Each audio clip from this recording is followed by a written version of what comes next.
as a respectful happy birthday present to Samuel R. Chip Delaney, I'm going to read something from my sabbatical report from the years 2018 and 19, not terribly long ago.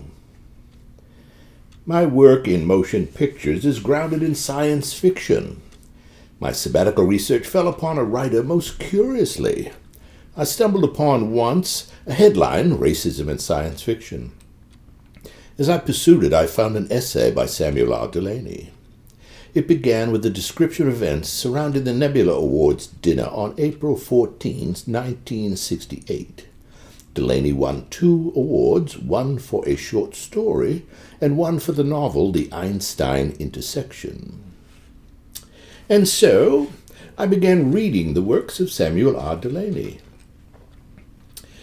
On July 13, 2015, at 1 o'clock in the afternoon, I met up with a high school friend whom I had not seen in 50 years.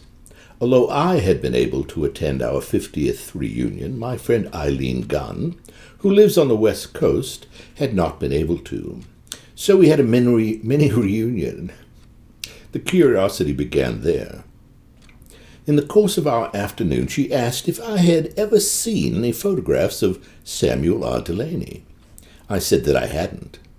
Delaney was a friend of Eileen's and also a science fiction writer as well. She informed me that he had a beard very much like mine. That afternoon I went to my bookcase, for I knew I had a copy of Dahlgren, Mr. Delaney's most popular novel.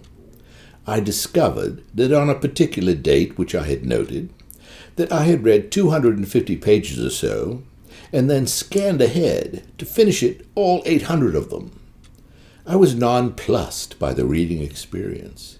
I could not remember anything about the book. I began to read it again, and was fascinated by the richness of his prose. It was like reading science fiction poetry, but I put the book down and did not return to it. I should mention parenthetically that when I read I was considerably younger than the gentleman reading at the moment. A few months later, now we're back to meeting up with Eileen. A few months later, Eileen invited me to contribute to the production of a volume of fiction in appreciation of the work of Mr. Delaney, entitled Stories for Chip, his nickname. Parenthetically, by making a donation, I was assured by Eileen that she would write a story which included me as a character. I don't think I actually sought out a photograph of Mr. Delaney at the time. So, when, during the early months of my sabbatical, I stumbled upon that headline, Racism in Science Fiction, I was saddened and fascinated by its author. I read the short story and the novel which had been awarded the prize. Coincidentally, I had been reading Harlan Ellison's Dangerous Visions collection, and I discovered that the last story in the book was Delaney's I and Gomorrah. Rather than pick up a new copy of Einstein Intersection, I searched and found a vintage copy. I wanted to hold in my hands the paperback that had been originally issued. The short story dealt with gender-bending astronauts. The novel was experimental, and it combined journal entries by Delaney as he wrote, along with the story itself. So now I searched out photographs of this interesting man, and I found his Facebook page, and I began to follow his daily postings of photographs of a simple life in a high-rise apartment building he called Alphaville, after the French New Wave film. I continued to seek out old copies of his early novels, and I discovered that his work was particularly mundane. I mean that he was actually describing real events and setting them in a bit of a science fiction world.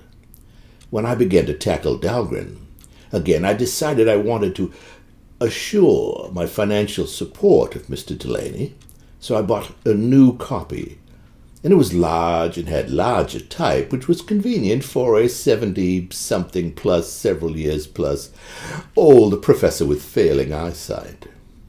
My expectations for Dahlgren were that it would be much, much more futuristic.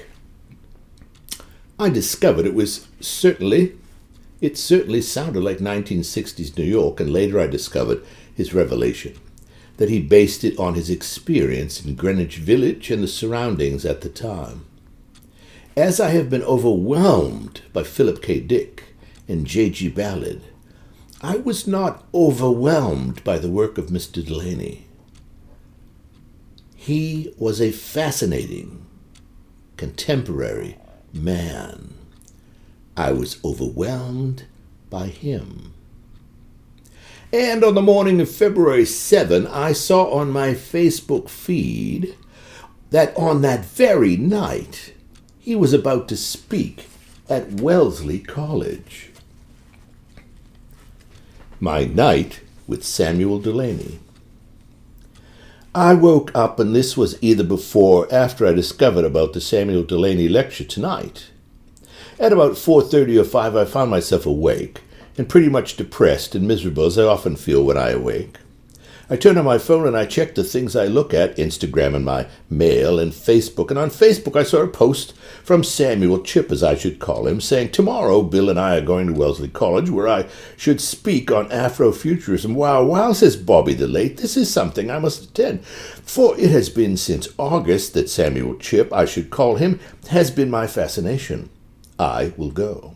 I will hope to have a photograph, and I will hope that he will sign a book for me. I shall choose the Einstein intersection. In the morning, I text James, my driver. I said, "Can you take me at 3:15 or so?" And he texts back, "Why, yes." I figured out it would only take half an hour, and 3:15 would give us plenty of time to get there about 3:45. Well, it took a lot longer, but that's another story. I arrived, and they pointed to the building and said, "That is Green Hall."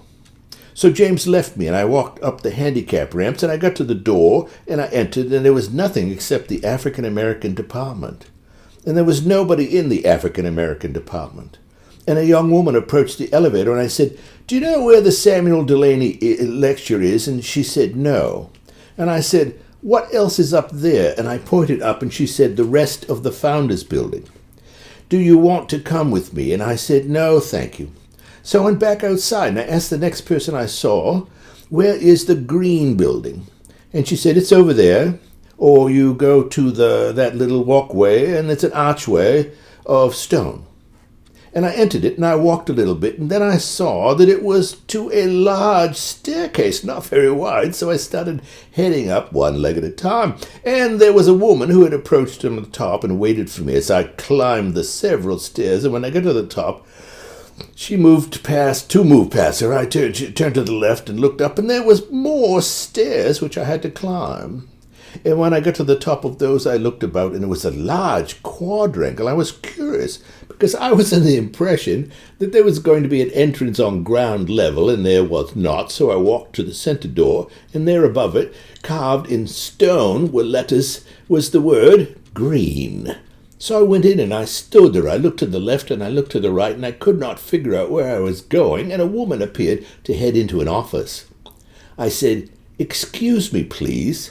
Where is the..." And I saw a poster for Samuel Delany, and I said, "That lecture." And she said, "Where is it? Where is it?" And she goes, "Yes, well, you go up there, and then you head this way, and through 2 glass doors, and there you are, it is." And I said, "Thank you very much."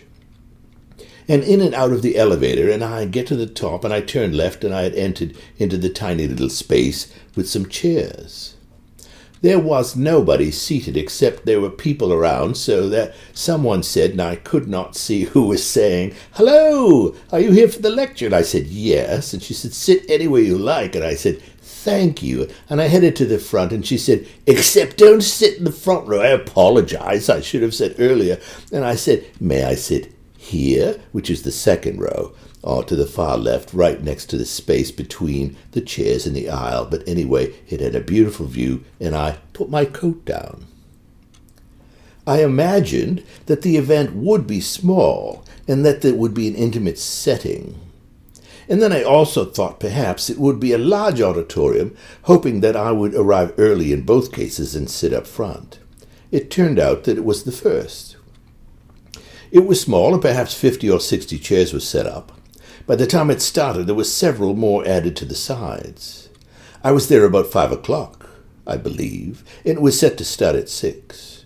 I was happy to sit quietly for about an hour.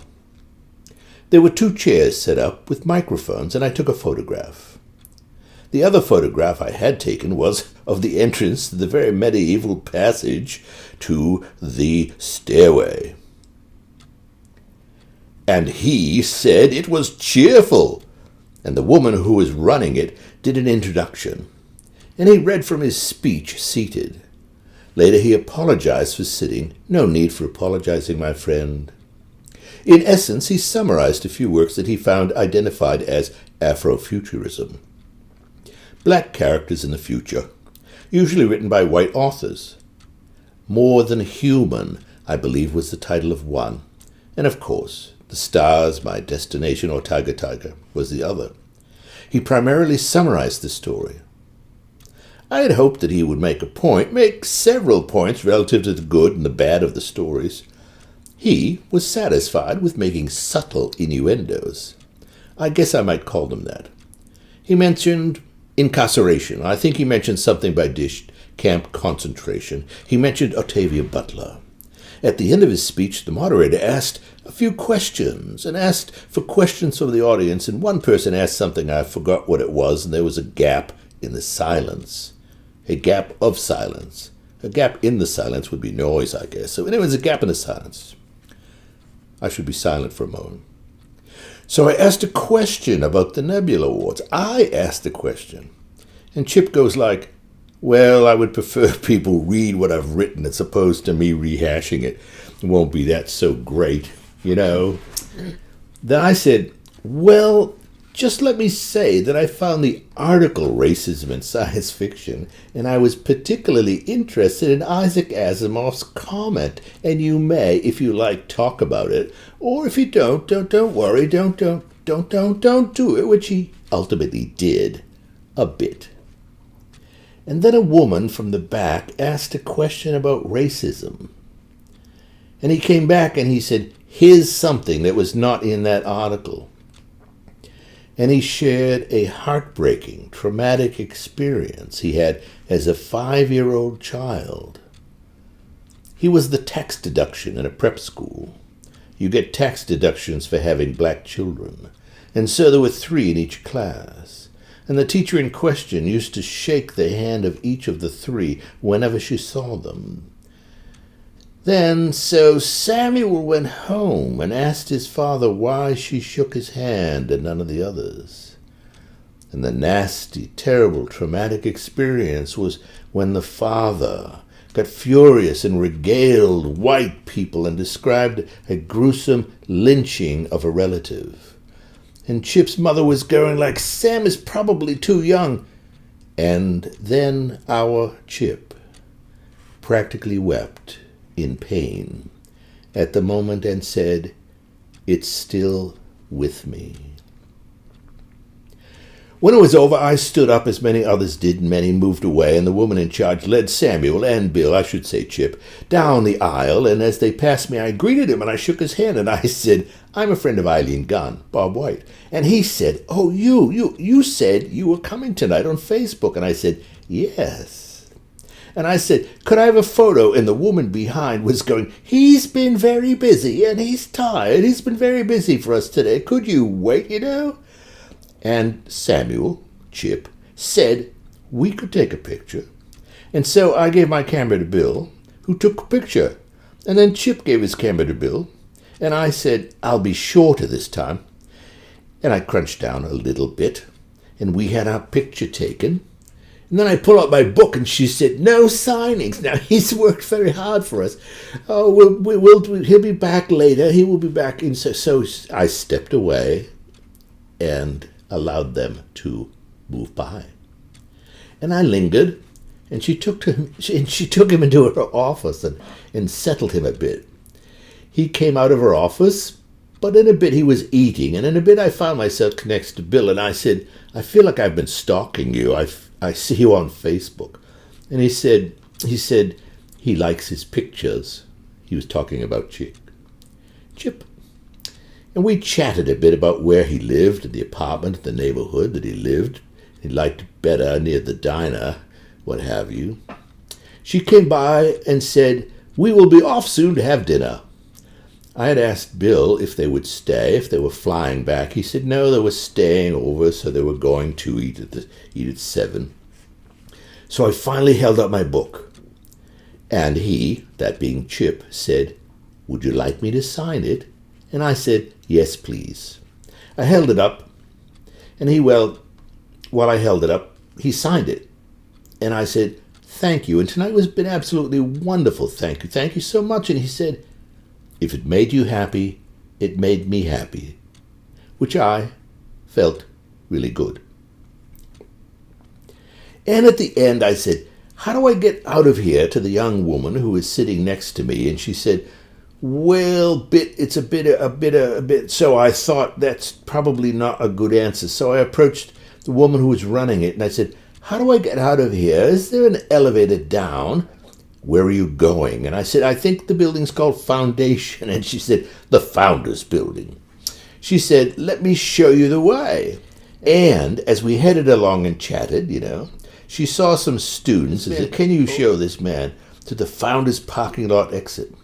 And they said, "Sure, certainly." And as a group, I met them, and I looked down, and I was standing on top of the stairs, God bless us. I'm not supposed to be taking stairs, so I started on the stairs, and I'm going like, "What's your major?" One of them goes, "Poli-sci," and I miss my footing, and I almost fall, and I swing back in my big shoes. They're hard to walk in. So I settle myself, and I say cleverly, "You knocked me off my feet." So we go down probably 3 sets of stairs, 3 layers, it's whatever they call sets of stairs, and they get me to the door, and then show me out, and I recognize it, and yes, indeed, this is the place I was delivered by the good James. There's a mist in the air. It was cool. I put on my hat, and I text, "Whenever, what have you, I'm here," and within moments, without him answering my email, he shows up right there. Now, true believers, this is the amazing part. I had dreamed of having an encounter with Samuel R. Delaney ever since I stumbled upon the article Racism in Science Fiction. And slightly before that, Eileen Gunn said, "You look like him." So I had purchased her Stories with Chip book, and had started to accumulate paperback copies of his early works, and only weeks before I completed reading Dahlgren. And here, near miraculously, I discover he's coming to Wellesley College. I can make neither head nor tails out of this coincidental synchronicity. At the end, it required that I have James take me to Eastern Standard for dinner. That happens to be where I dined, brunched with Eileen Gunn. It also requires me to walk home, because I like walking home, and it was a little chilly and a little misty, but it didn't matter. And I have done my best to describe the day, the evening, what have you. Happy this birthday, young Chip.